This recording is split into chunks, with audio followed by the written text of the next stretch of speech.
नमस्कार दोस्तों, आप सभी लोगों का स्वागत है एक बार फिर से स्टडी जोन एजुकेशन के यूट्यूब चैनल पे। अगर आप किसी भी गवर्नमेंट जॉब एग्ज़ाम की प्रिपरेशन कर रहे हैं दोस्तों, तो डेली करंट अफेयर्स देखने के लिए आप इस चैनल से जुड़ सकते हैं। हम लोग रोज़ शाम को दिन भर की करंट अफेयर डिस्कस करते हैं, तो इस चैनल पे आपको सबसे पहले करंट अफेयर्स पढ़ने को मिल जाती है, जो कि आपको मैक्सिमम चैनल पे अगले दिन देखने को मिलती है। तो सबसे पहले करंट अफेयर्स देखने के लिए, वो भी डिटेल PDF के साथ, आप इस चैनल को सब्सक्राइब कर सकते हैं। तो चलिए शुरुआत करते हैं आज की करंट अफेयर का हमारे पहले क्वेश्चन के साथ। मैं आप लोगों को बताना चाहता हूं कि जो लोग मुझसे बात करना चाहते हैं, आप में से काफ़ी लोग जो है मुझे व्हाट्सएप पे मैसेज करते हैं, और व्हाट्सएप पे इतने ज़्यादा मैसेज आ जाते हैं कि मैं किसी का भी रिप्लाई नहीं कर पाता उसमें, इक्का दुक्का लोगों के छोड़ के, है ना, क्योंकि उसमें इतने सारे मैसेज रहते हैं कि किसको अब एक को करो, दो को ना करो, अच्छा ऐसा अच्छा नहीं लगता है। तो अगर आप मेरे से बात करना चाहते हो तो आप लोग इंस्टाग्राम पे मुझे मैसेज कर सकते हैं। वहाँ पर मुझे ऐसा लगता है कि मतलब वहाँ पर आंसर देना ज़्यादा थोड़ा सा वो रहता है, आसान रहता है। तो और व्हाट्सएप पे लगातार पता नहीं किसके किसके मैसेज आ रहे हैं, क्योंकि काफ़ी पुराना ग्रुप उसमें बनाए हुए हैं, कई ग्रुप हो गए हैं अब अलग अलग, तो उसमें बहुत सारा मैसेज जो है अलग अलग लोगों के आ जाते हैं। तो आप लोग इंस्टाग्राम पे मुझे मैसेज कर सकते हैं, अगर आपको कोई भी चीज़ पूछनी हो तो मैं आपको वहाँ पर बता दिया करूँगा। ओके, सो पहले क्वेश्चन के साथ शुरुआत करते हैं। पहला क्वेश्चन है कि विश्व थायराइड दिवस कब मनाया जाता है।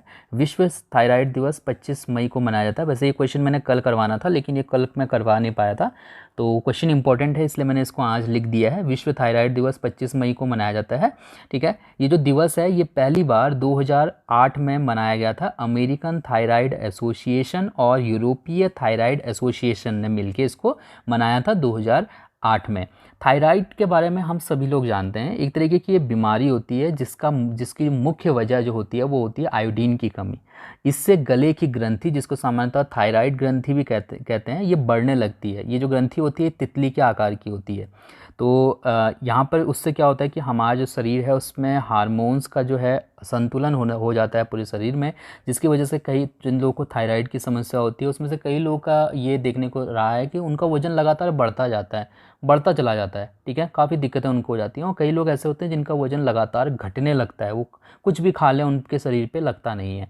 ठीक है, और इसका जो मेन कारण है वो आयोडीन है। हालांकि कई रिसर्चेस से ये पता चला है, अभी रिसेंटली जो हुए हैं उनसे ये पता चला है कि जिन लोगों का वज़न ज़्यादा है उन लोगों को जो है थायराइड की समस्या होने के चांसेस काफ़ी ज़्यादा बढ़ जाते हैं, जैसे कि और बीमारियों के चांसेस बढ़ जाते हैं मोटे लोगों में। ठीक है, तो आपको याद क्या रखना है, विश्व थायराइड दिवस कब मनाया जाता है। इसके बाद क्वेश्चन नंबर 2 है कि मई 2020 में किस देश की टेनिस खिलाड़ी जेमी हैम्पटन ने संन्यास लेने की घोषणा की है। जेमी हैम्पटन किस देश की खिलाड़ी हैं जिन्होंने अभी संन्यास लेने की घोषणा की है। इसका सही आंसर है ऑप्शन ए वाला, यानी कि अमेरिका। अभी रिसेंटली अमेरिका की बहुत फेमस टेनिस खिलाड़ी जेमी हैम्पटन ने संन्यास लेने की घोषणा कर दी है। 30 साल इनकी उम्र है और 5 ITF जो है खिताब इन्होंने जीते हैं। आखिरी बार इन्होंने जो मैच खेला था वो 2013 में खेला था। उसके बाद लगातार इनको किसी न किसी तरीके की इंजरीज होती रही हैं, ऑपरेशन कई बार इनके हो चुके हैं, लेकिन अब फाइनली इन्होंने संन्यास लेने की घोषणा कर दी है। नाम याद रखिएगा, जेमी हैम्पटन, जो कि अमेरिका की टेनिस खिलाड़ी हैं।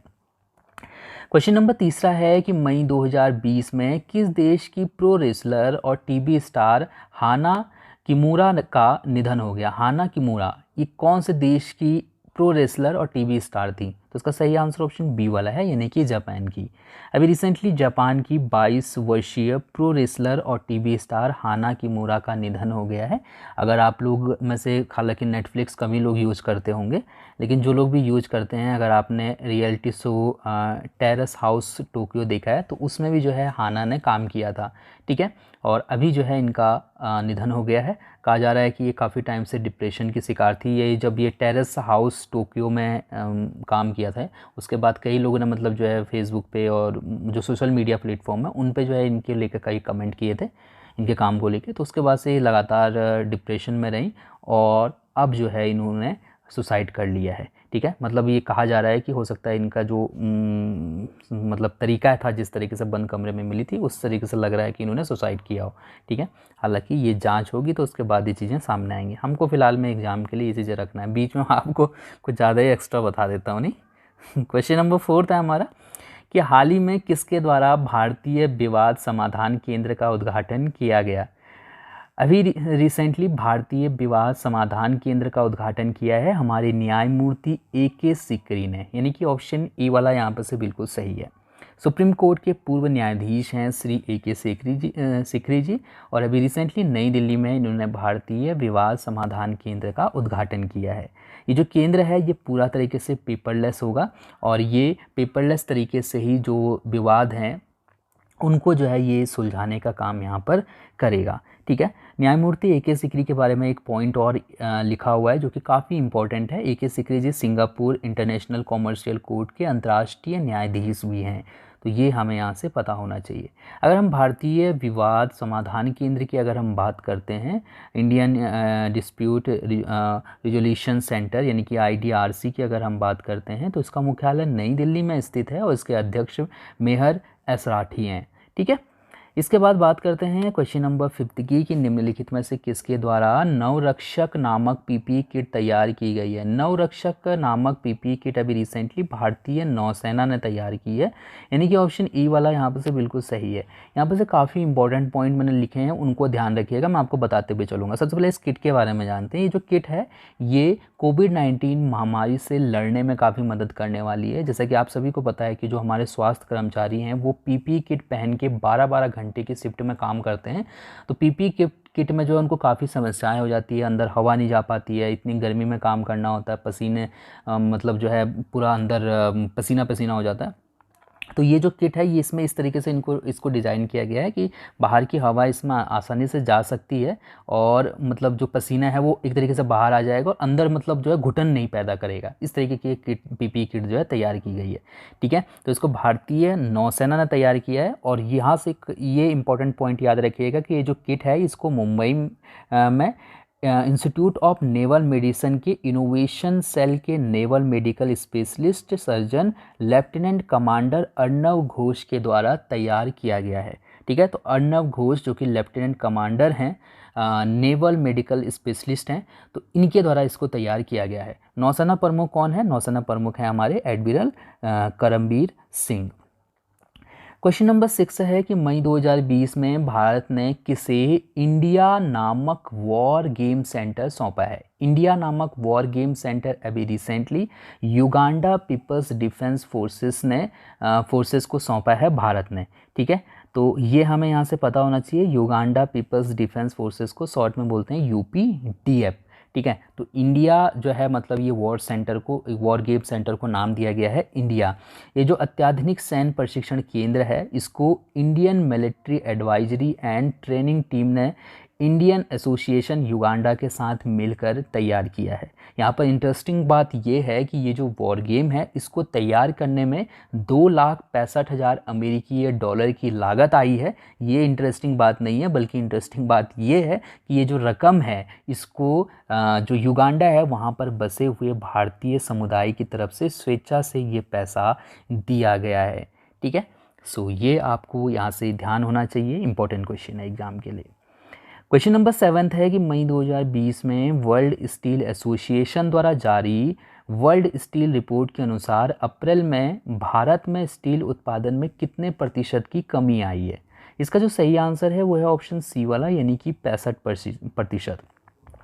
अभी रिसेंटली वर्ल्ड स्टील एसोसिएशन ने जो रिपोर्ट जारी की है उसमें ये कहा गया है कि अप्रैल महीने में लॉकडाउन की वजह से भारत में जो स्टील उत्पादन है उसमें 65% की कमी आई है। जबकि हम पूरे वैश्विक स्तर पे देखें यानी कि इंटरनेशनल लेवल पे देखें तो इस्पात के उत्पादन में 13% की गिरावट देखने को हमें यहाँ पर मिली है। सो ये 2 पॉइंट हैं जो कि इम्पोर्टेंट हैं, आपको याद रख सकते हैं। इसके बाद क्वेश्चन नंबर 8वां है हमारा कि निम्नलिखित में से किसने कोविड-19 का नया टीका विकसित करने के लिए ह्यूमन चैलेंज ट्रायल को अपनाया है। इसका जो सही आंसर है वो है ऑप्शन B वाला, यानी कि विश्व स्वास्थ्य संगठन ने। अभी रिसेंटली वर्ल्ड हेल्थ ऑर्गेनाइजेशन ने कोविड-19 का नया टीका विकसित करने के लिए ह्यूमन चैलेंज ट्रायल को अपनाया है।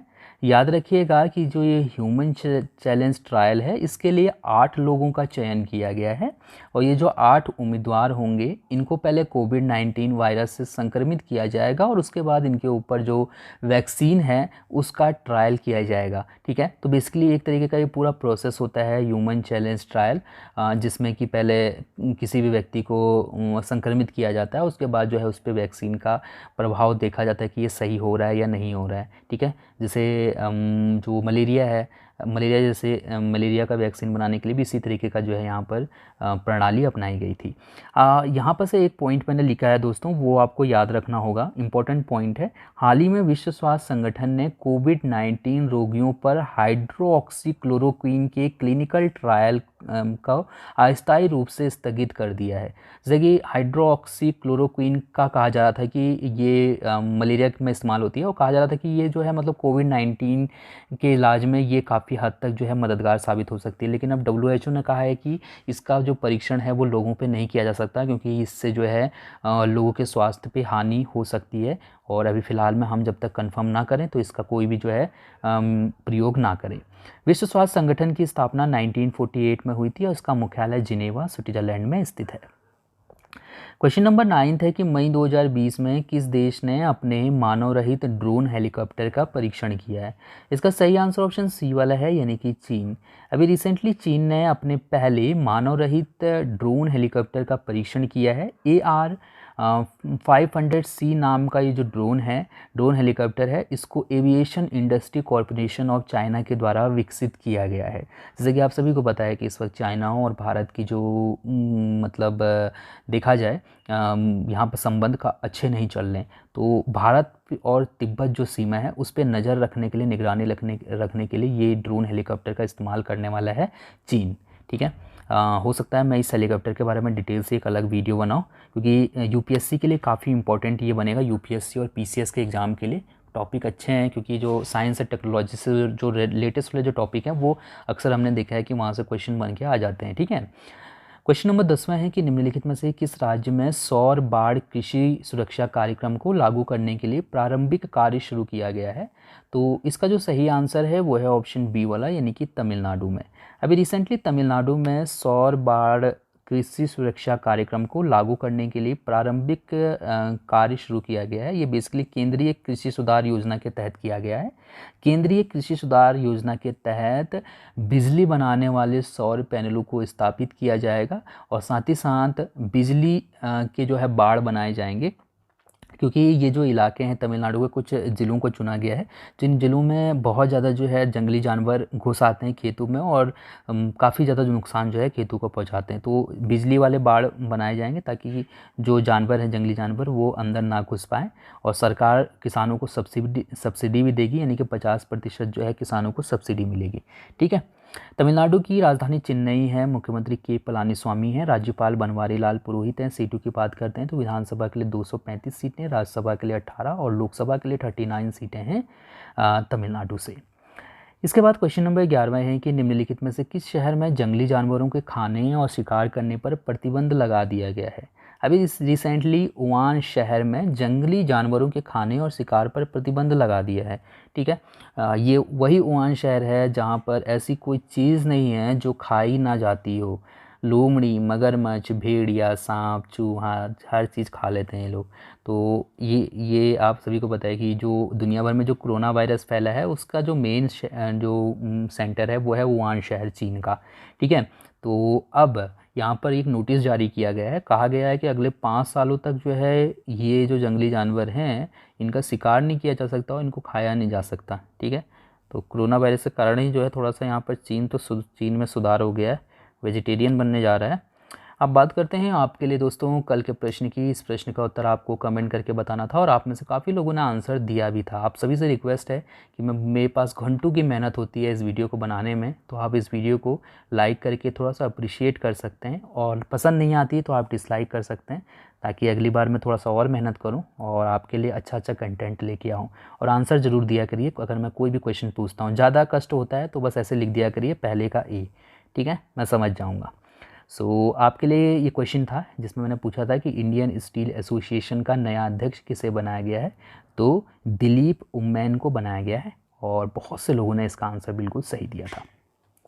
अब बात करते हैं आपके लिए आज के प्रश्नों की, और आपके लिए आज का जो प्रश्न है उसका आंसर आप कमेंट करके बताइएगा। प्रश्न है कि निम्नलिखित में से किस राज्य में नवजात बालिकाओं के लिए इंदिरा प्रियदर्शिनी बेबी किट वितरण कार्यक्रम की शुरुआत की गई? इंदिरा प्रियदर्शिनी बेबी किट वितरण कार्यक्रम की शुरुआत अभी रिसेंटली कौन से राज्य में की गई, ये कमेंट करके आप बता सकते हैं। थैंक यू सो मच इस वीडियो को देखने के लिए। आपका दिन शुभ हो। अगर आपको इस वीडियो में कोई ऐसा क्वेश्चन हो जो समझ में ना आया हो, कोई ऐसा पॉइंट हो जो समझ में ना आया हो, तो आप बेफिक्र होकर मुझसे पूछ सकते हैं। Thank you so much.